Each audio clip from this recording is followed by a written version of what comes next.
Halo sahabat narasi kreator.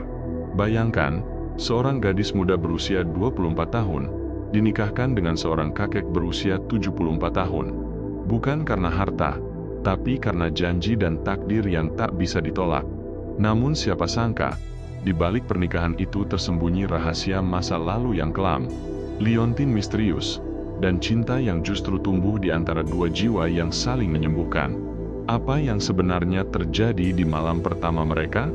Dan rahasia apa yang disembunyikan rumah tua di atas bukit itu? Semua akan terungkap dalam kisah ini. Sebelum kita mulai, tulis di kolom komentar kamu dari kota mana menonton kisah ini. Jangan lupa tekan tombol subscribe, agar kamu tidak ketinggalan cerita-cerita menyentuh hati berikutnya.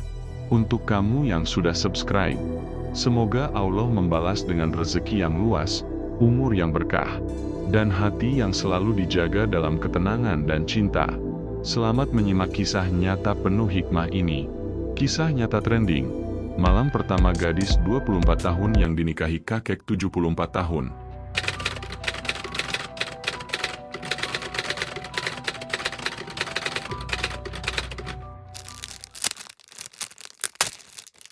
Sore itu, langit mendung menggantung di atas desa kecil bernama Wonosari. Air hujan turun perlahan, membasahi jalan tanah yang berlumpur.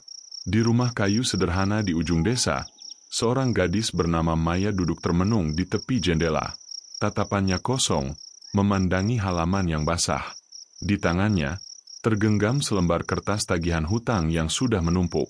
Ibunya, Bu Rini, baru pulang dari pasar. Wajahnya pucat, langkahnya berat. Ia menatap Maya dengan tatapan yang tak mampu menyembunyikan kesedihan. "Maya, sepertinya kita tak bisa menunda lagi," ucapnya lirih. Maya menoleh, matanya bergetar. "Maksud ibu?" Bu Rini menghela napas panjang.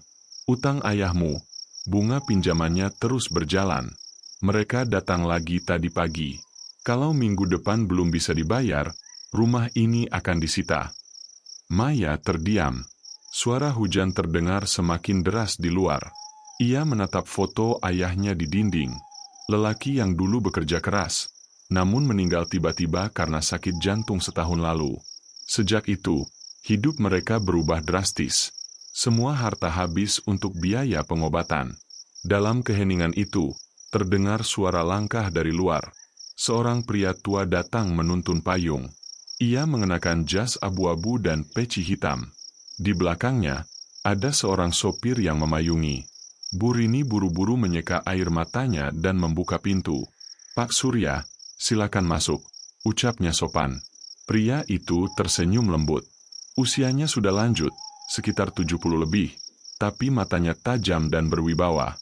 Ia duduk di kursi bambu dan menatap Maya dengan penuh perhatian. "Saya mendengar tentang keadaan kalian," katanya pelan. "Saya tahu Maya anak baik. Saya ingin menolong." Bu Rini menunduk. "Tolong? Dalam hal apa, Pak?" Pak Surya menarik napas panjang. "Dengan satu syarat, izinkan saya menikahi Maya. Saya sudah tua, tapi saya ingin ditemani seseorang yang tulus di sisa umur saya. Sebagai gantinya, semua hutang keluarga akan saya lunasi." Kata-kata itu membuat ruangan hening seketika. Maya menatap ibunya. Wajahnya pucat. Suara hujan kini berubah jadi gemuruh. "Pak, saya belum siap," suaranya gemetar. Pak Surya menatap lembut. "Saya tidak memaksa, tapi tawaran ini hanya sekali. Saya ingin menebus kesepian, bukan membeli cinta." Hening kembali merayap. Bu Rini menatap Maya dengan mata berkaca. Antara harapan dan rasa bersalah, hujan di luar semakin deras.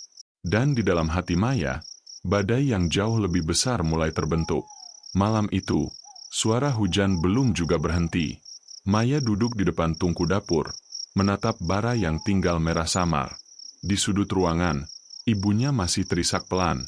Tak ada kata yang cukup untuk menggambarkan perasaan mereka malam itu. Sejak kepergian ayah, hidup mereka seakan hanya bertahan dari hari ke hari.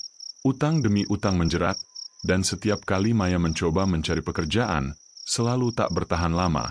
Kini, Tawaran Pak Surya datang seperti jalan keluar yang pahit, jalan yang penuh pengorbanan. Pagi berikutnya, langit masih kelabu.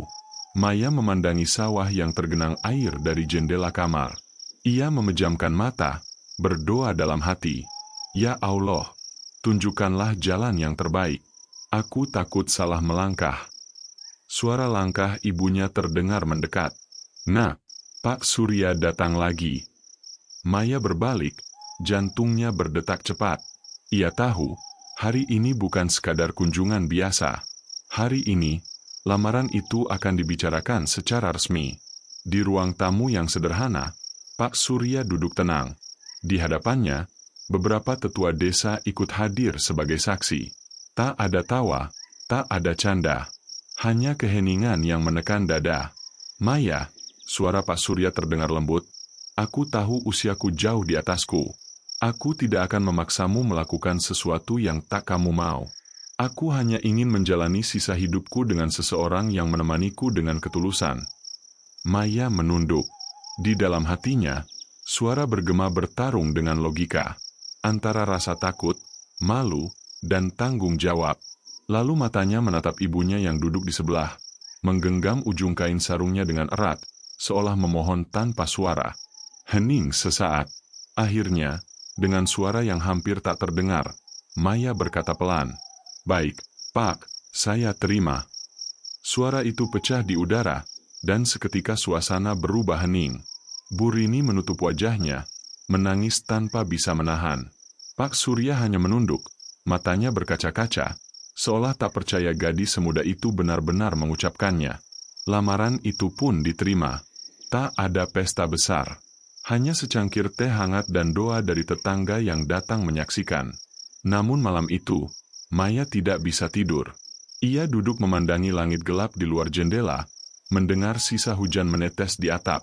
Di dadanya, ada beban yang sulit dijelaskan. Ia belum tahu apa yang menunggunya di hari esok. Tapi satu hal ia tahu pasti. Jalan yang ia pilih kini tak bisa lagi diputar balik. Hari-hari berlalu begitu cepat. Tanpa terasa, pernikahan yang disepakati akan berlangsung esok pagi. Desa Wonosari tampak sibuk sejak pagi. Beberapa ibu-ibu membantu memasang tenda kecil di halaman rumah Bu Rini. Suara anak-anak berlarian di sekitar, sementara di sudut rumah, Maya duduk diam mengenakan kebaya sederhana warna putih gading. Wajahnya tampak pucat, tatapannya kosong. Setiap suara tawa di luar justru membuat hatinya semakin sunyi. Di depan cermin kecil, ia melihat dirinya sendiri, dan entah mengapa terasa seperti sedang melihat orang lain. "Benarkah ini aku?" bisiknya pelan. Ibunya masuk membawa setumpuk kain dan berhenti di ambang pintu. Wajah Bu Rini tampak lelah, namun senyumnya berusaha tegar. "Besok kamu akan jadi istri, Nak. Ibu yakin kamu bisa menjalani semuanya. Pak Surya orang baik. Ia akan menjaga kamu." Maya menatap ibunya, matanya berair. "Ibu, apakah ayah akan marah jika tahu aku menikah karena utang?" Bu Rini menahan napas sejenak, lalu berkata lembut, "Tidak, Nak. Ayahmu pasti ingin kamu bahagia. Kadang hidup tidak memberi kita banyak pilihan." Malam mulai turun. Di luar, suara jangkrik menggema di antara pepohonan. Maya keluar ke beranda, memandangi langit yang gelap tanpa bintang. Dari kejauhan, ia melihat rumah besar milik Pak Surya yang berdiri megah di atas bukit kecil, diterangi lampu kuning temaram. Ia tahu, mulai besok, rumah itulah yang akan menjadi tempat tinggal barunya. Tempat yang asing, dengan orang yang baru akan ia panggil suami. Hujan gerimis mulai turun. Angin berhembus membawa aroma tanah basah. Dalam diam, Maya memejamkan mata. Di benaknya, muncul bayangan wajah Pak Surya yang selalu tampak tenang. Wajah tua itu membawa keteduhan, tapi sekaligus menyimpan misteri yang belum ia pahami. Tiba-tiba, suara langkah terdengar dari arah dapur. Seorang tetangga tua, Mbah Karto, datang membawa bingkisan dan berpesan dengan nada pelan. "Maya, kalau nanti malam kamu sulit tidur, berdoalah. Karena malam sebelum pernikahan, banyak hati yang diuji. Kadang bukan hanya oleh rasa takut, tapi oleh keraguan." Kata-kata itu menggema lama dalam kepala Maya. Malam pun semakin larut. Maya menatap langit terakhir sebagai gadis sebelum fajar membawa status baru dalam hidupnya. Di dalam hati kecilnya, ia hanya berbisik, "Ya Allah, kuatkan aku." Pagi itu, mentari muncul perlahan dari balik kabut tebal. Udara masih dingin, embun menempel di dedaunan. Di halaman rumah Burini, kursi plastik berjejer rapi. Beberapa tetangga datang, sebagian berbisik pelan, membicarakan hal yang mereka anggap tak biasa. Seorang gadis 24 tahun menikah dengan pria tua 74 tahun, tentu menjadi bahan bisik di sudut-sudut desa. Maya duduk bersimpuh di ruang tamu. Wajahnya tertutup selendang putih, matanya merah karena kurang tidur. Di depannya, duduk Pak Surya dengan jas krem dan sarung sutra. Wajahnya tenang, tapi dalam sorot matanya tersimpan haru yang dalam. Ketika penghulu datang, suasana menjadi sangat hening. Ijab kabul pun dibacakan dengan suara gemetar. "Aku nikahkan engkau, Maya binti Surono, dengan mas kawin seperangkat alat salat dan uang 10 juta tunai." "Iya, saya terima nikahnya Maya binti Surono dengan mas kawin tersebut, tunai." Kalimat itu mengalun sempurna, tapi tak ada senyum di wajah kedua mempelai. Hanya detak jam dinding yang terdengar, lambat dan menekan dada. Burini menangis diam-diam. Di antara air matanya, ada rasa lega karena utang mereka akan lunas, tapi juga ada sesak yang sulit diungkapkan. Setelah doa dibacakan, tamu-tamu memberi selamat. Pak Surya menunduk hormat, sementara Maya hanya menyalami satu persatu dengan pandangan kosong. Beberapa perempuan desa menatap dengan kasihan, sebagian lain berbisik sinis. Namun Maya tak peduli. Suaranya hilang di tengah keramaian yang seolah bukan miliknya. Siang menjelang, rumah sederhana itu mulai sepi kembali. Hanya tersisa keluarga inti dan beberapa orang dekat. Pak Surya menghampiri Maya yang masih duduk di sudut ruangan. Ia berbicara lembut, tanpa tekanan. "Maya, terima kasih sudah menerima pernikahan ini. Aku tahu kamu melakukan ini bukan karena cinta. Tapi izinkan aku membalasnya dengan kebaikan." Maya hanya menatap, tanpa menjawab. Ia melihat tangan tua itu yang penuh keriput, tangan yang kini sah menjadi milik suaminya. Dalam hatinya muncul perasaan aneh, antara iba, takut, dan bingung. Sore itu, mereka berangkat menuju rumah besar Pak Surya. Sebuah mobil hitam menjemput. Saat mobil melaju meninggalkan desa, Maya menatap dari jendela, melihat ibunya mengejar dengan pandangan penuh harap. Hujan kembali turun, pelan tapi pasti. Di dalam mobil, hanya suara hujan yang menemani keheningan mereka. Dan di dada Maya, sebuah tanya mulai tumbuh. Apakah hidup barunya akan benar-benar tenang, atau justru menjadi awal dari ujian yang tak pernah ia duga? Mobil hitam berhenti di depan sebuah rumah megah di atas bukit. Dindingnya tinggi, catnya masih baru, dan di sisi kiri terdapat taman bunga mawar yang tertata rapi. Dari luar, rumah itu tampak indah dan damai, tapi bagi Maya, tempat itu terasa asing, dingin, dan sunyi.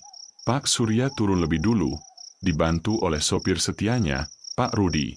Ia menoleh ke Maya dan mengulurkan tangan dengan senyum lembut.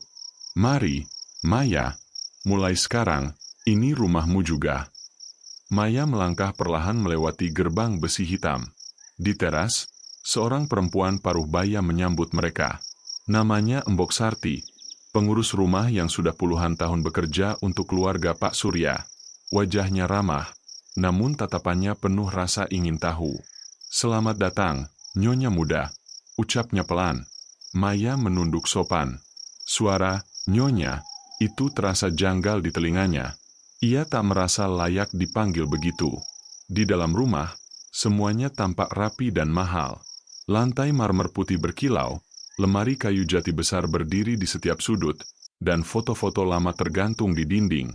Salah satunya menampilkan wajah seorang perempuan cantik yang tampak jauh lebih muda dari Pak Surya. Maya berhenti sejenak menatap foto itu. Pak Surya mendekat perlahan dan berkata dengan nada sendu, "Itu almarhum istriku, Bu Ratna. Sudah 20 tahun beliau pergi. Rumah ini sepi sejak saat itu." Maya hanya mengangguk, tak tahu harus menjawab apa. Ia mengikuti langkah Pak Surya menuju kamar yang akan ditempatinya. Ruangan itu besar dan bersih, dengan jendela lebar menghadap ke lembah hijau. Di atas meja, ada vas berisi bunga segar. "Kalau kamu butuh apapun, panggil saja Mbok Sarti," kata Pak Surya lembut. "Istirahatlah dulu, hari ini panjang." Pak Surya keluar, menutup pintu perlahan. Begitu pintu tertutup, Maya duduk di tepi ranjang, memandangi dinding kosong. Udara di kamar itu dingin meski tidak ada angin. Hatinya terasa lebih dingin lagi. Dari jendela, terlihat langit mulai gelap, sementara kabut perlahan turun menutupi bukit.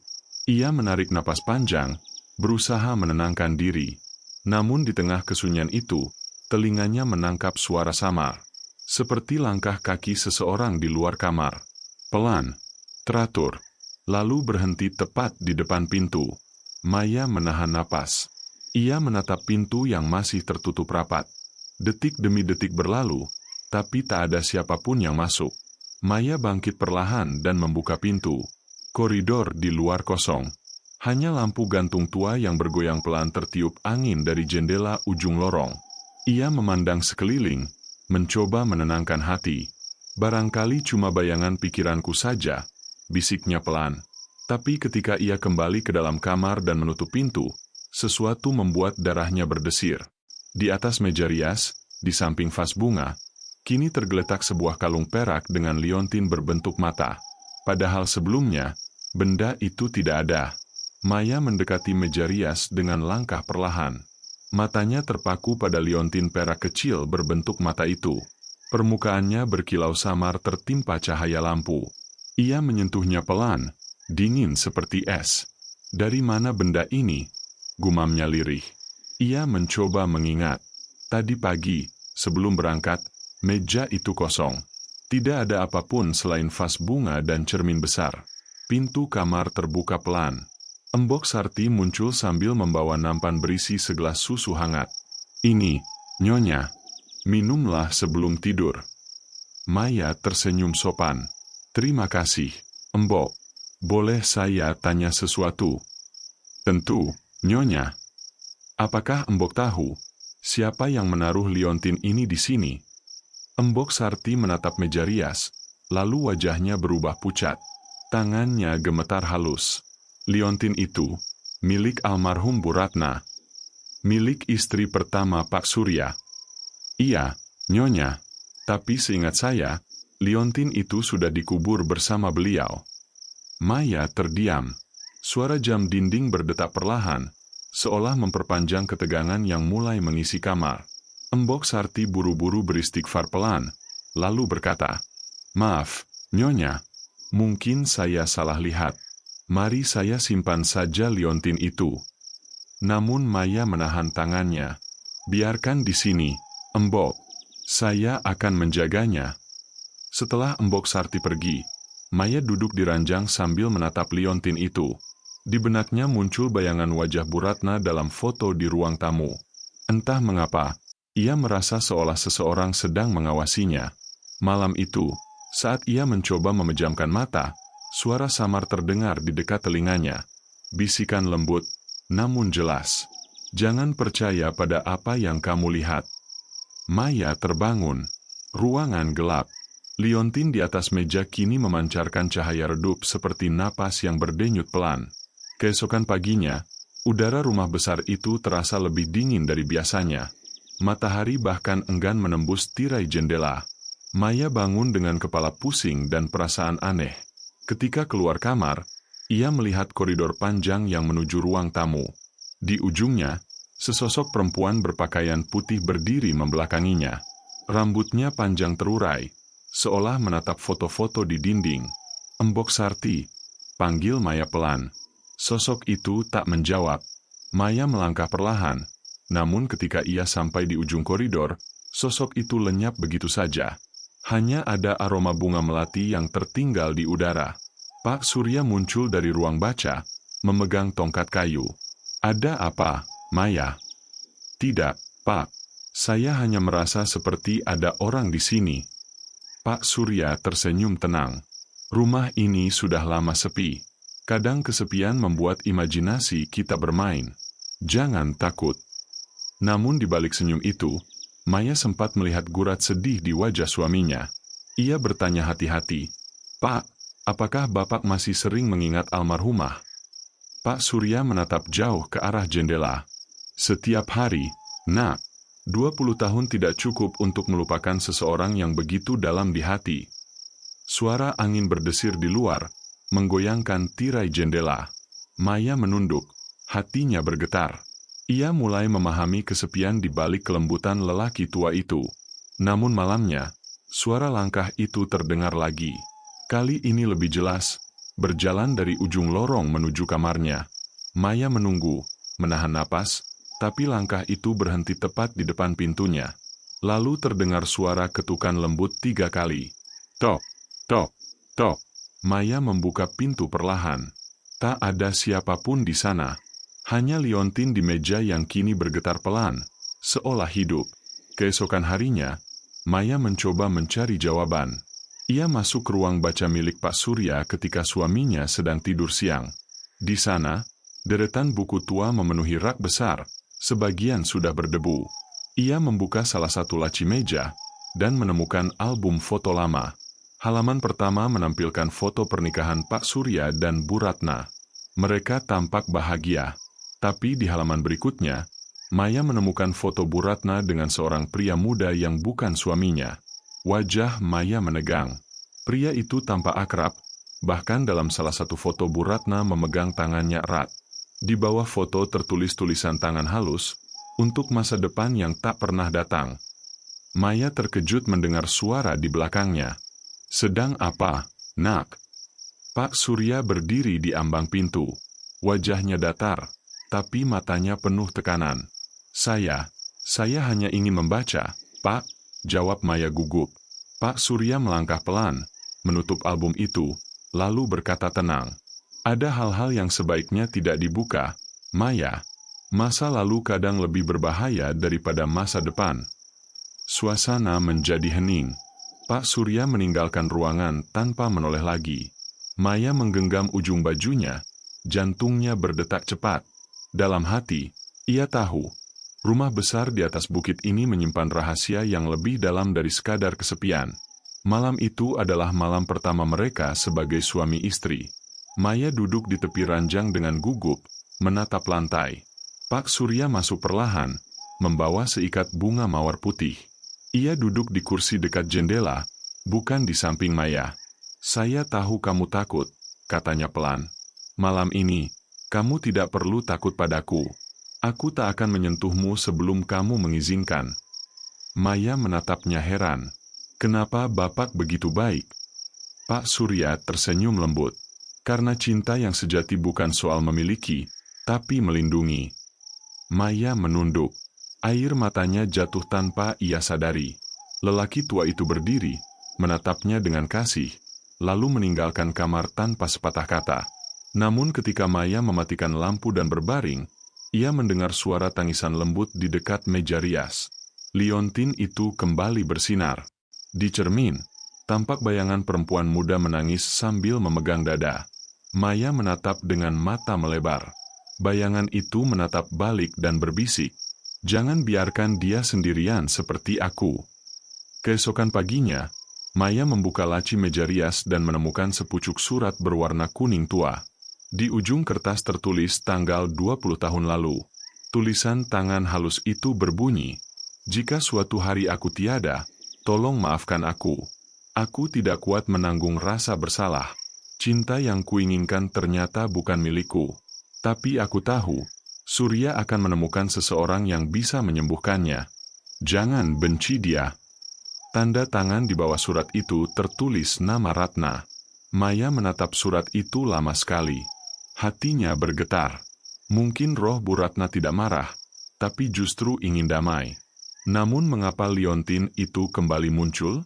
Maya memutuskan untuk berbicara pada Pak Surya malam itu juga. Namun ketika ia mendatangi ruang baca, Pak Surya sedang duduk termenung di kursi goyang. Matanya menatap foto Bu Ratna di tangan. "Saya mencintainya sampai akhir," katanya lirih. "Tapi aku gagal menjaganya." Maya ingin bertanya lebih jauh, Tapi melihat wajah tuanya yang lemah, ia menahan diri. Ia hanya menatap dalam diam, sambil merasa ada sesuatu yang lebih besar sedang menunggu di balik kisah ini. Hari-hari berikutnya berjalan sunyi. Pak Surya mulai sering batuk dan kehilangan tenaga. Tubuhnya melemah, namun ia tetap memaksa tersenyum setiap kali Maya menemaninya makan. Suatu pagi, dokter datang dan mengatakan hal yang mengejutkan. Beliau mengalami komplikasi jantung. Kondisinya bisa memburuk kapan saja. Maya menahan tangis. Sejak hari itu, ia merawat suaminya dengan sepenuh hati. Setiap malam ia duduk di sisi ranjang, membacakan doa-doa lembut sambil menggenggam tangannya yang dingin. Kadang Pak Surya memandangnya lama, lalu berkata pelan, "Terima kasih sudah membuat hari tuaku tak terasa sepi. Maya, aku bahagia melihatmu di sini." Air mata Maya selalu jatuh tanpa bisa ia tahan. Ia mulai menyadari bahwa cinta tidak selalu hadir di awal, tapi bisa tumbuh di tengah luka dan pengorbanan. Suatu malam, langit di atas bukit diterangi bulan purnama. Pak Surya meminta Maya menemaninya di taman belakang. Ia duduk di kursi rotan, menatap langit sambil menggenggam liontin perak yang kini tergantung di leher Maya. "Maya," katanya lembut, "liontin itu dulu kuberikan pada Ratna di hari ulang tahunnya. Ketika ia meninggal, aku minta dikubur bersamanya. Tapi mungkin Allah mengembalikannya agar aku tahu, cintaku belum selesai." Maya terdiam. Pak Surya menatap matanya dalam-dalam. "Kalau aku pergi nanti, tolong rawat rumah ini. Jangan biarkan kesepian menelannya seperti dulu." Angin malam berhembus lembut, membawa aroma melati yang kuat. Beberapa detik kemudian, tubuh Pak Surya mulai lemah. Maya menjerit memanggil namanya, tapi lelaki tua itu hanya tersenyum. "Terima kasih, Nak, sudah membuatku merasa muda lagi." Dan malam itu, di bawah cahaya bulan, Pak Surya menghembuskan napas terakhirnya di pangkuan Maya. Pemakaman berlangsung sederhana. Penduduk desa datang memberi doa, dan Bu Rini menangis di samping putrinya. Maya menatap makam yang perlahan ditutup tanah, hatinya hampa. Di rumah besar itu, kesunyian kembali turun seperti kabut. Namun malamnya, Maya bermimpi. Ia melihat Pak Surya dan Bu Ratna berdiri bersama di taman, tersenyum padanya. Dari kejauhan, Bu Ratna berbisik, "Terima kasih, Maya. Kini kami damai." Maya terbangun dengan air mata. Liontin di lehernya memancarkan cahaya lembut. Lalu padam perlahan, seolah tugasnya telah selesai. Beberapa bulan berlalu. Maya kini hidup tenang di rumah besar itu. Ia membuka rumah baca gratis untuk anak-anak desa, seperti yang pernah diimpikan Pak Surya. Setiap sore, ia duduk di taman belakang, membaca buku sambil tersenyum kecil. Banyak orang datang berkunjung, bukan untuk bergosip lagi, tapi untuk mengambil pelajaran. Mereka melihat seorang janda muda yang tidak menyesali nasib, tapi mensyukurinya. Kadang, di malam hari, Maya masih merasakan hembusan angin lembut yang membawa aroma melati. Dan setiap kali itu terjadi, ia tahu, seseorang sedang mendoakannya dari alam lain. Tahun demi tahun berlalu. Maya tak pernah menikah lagi. Ia menjaga rumah itu, taman itu, dan kenangan yang tumbuh di setiap sudutnya. Suatu senja, ketika matahari tenggelam di balik bukit, ia duduk di kursi rotan peninggalan Pak Surya. Ia menatap liontin yang kini tergantung di pohon melati di depannya. Cahaya sore membuatnya berkilau seperti mata yang tersenyum. Maya tersenyum pelan. "Terima kasih, Pak. Terima kasih karena telah mengajarkan aku arti cinta yang sesungguhnya. Cinta yang tidak menuntut, tidak meminta, hanya memberi." Angin bertiup lembut, menggoyangkan daun-daun melati. Dan di antara gemerisik itu, seolah terdengar suara Pak Surya berbisik lembut. "Selamat tinggal, Maya." Maya menutup mata. Hatinya damai. Ia tahu, kisah mereka mungkin berawal dari pengorbanan, tapi berakhir dalam ketulusan. Karena cinta sejati, bahkan ketika tubuh tiada, tetap hidup di dalam jiwa yang tulus mengingat. Setiap pertemuan dalam hidup tidak pernah terjadi tanpa alasan. Dari kisah Maya dan Pak Surya, kita belajar bahwa cinta sejati bukan tentang usia, rupa, atau waktu, tapi tentang hati yang tulus menerima, memberi, dan mengikhlaskan. Kadang, takdir mempertemukan dua jiwa bukan untuk saling memiliki selamanya, melainkan untuk saling menyembuhkan luka yang ditinggalkan masa lalu. Cinta yang lahir dari keikhlasan akan selalu abadi, bahkan setelah kematian memisahkan. Harta, kecantikan, dan kemewahan akan hilang bersama waktu. Namun kasih dan ketulusan hati akan selalu hidup dalam kenangan mereka yang mencintai dengan jujur.